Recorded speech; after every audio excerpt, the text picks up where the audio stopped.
तुम्ही पाहताय एबीपी माझा। पेशानं शिक्षक असलेल्या पतीनं मुलाच्या डोळ्यात देखत पत्नीची चाकून भोसकून हत्या केल्याची घटना पुण्याच्या वानवडी परिसरात घडलेली आहे। या प्रकरणी पोलिसांनी आरोपी सुनील कदमला अटक केली आहे। विशेष म्हणजे सुनील कदमची पत्नी स्नेहा देखील शिक्षिका होती। सुनीलच्या छळाला कंटाळून स्नेहाने त्याच्या विरोधात कौटुंबिक हिंसाचाराचा गुन्हा दाखल केला होता। सुनीलची जामिनावर सुटका झाल्यानंतर तो पुन्हा पत्नी स्नेहासोबत राहत होता। या घटनेच्या वेळी मद्यप्राशन करून आलेल्या सुनीलचं पत्नी स्नेहाशी कडाक्याचं भांडण झालं आणि त्याने चाकूने वार करून स्नेहाची हत्या केली। या घटनेनंतर सुनील फरार झाला होता। मात्र पोलिसांनी घटनेच्या काही तासातच सुनीलला अटक केली आहे। या प्रकरणी सुनील कदम विरोधात हत्येचा गुन्हा दाखल करण्यात आला आहे। आरोपीने मद्यप्राशन केलेलं होतं असं मुलाचं पण म्हणणं आहे। त्याच्यावरूनच भांडणं झाली त्यामध्ये। आरोपीला आम्ही त्याच दिवशी संध्याकाळी अटक केलेली आहे। त्याला काल कोर्टामध्ये प्रोड्यूस केलं।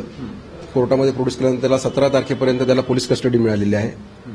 आता इतर साक्षीदार आणि घटनास्थळावरील जो परिस्थितीजन्य पुरावा आहे या आधारे आम्ही पुढचा तपास करून पुराव्याची साखळी जमा करून त्याच्याविरुद्ध तपास करीत आहोत।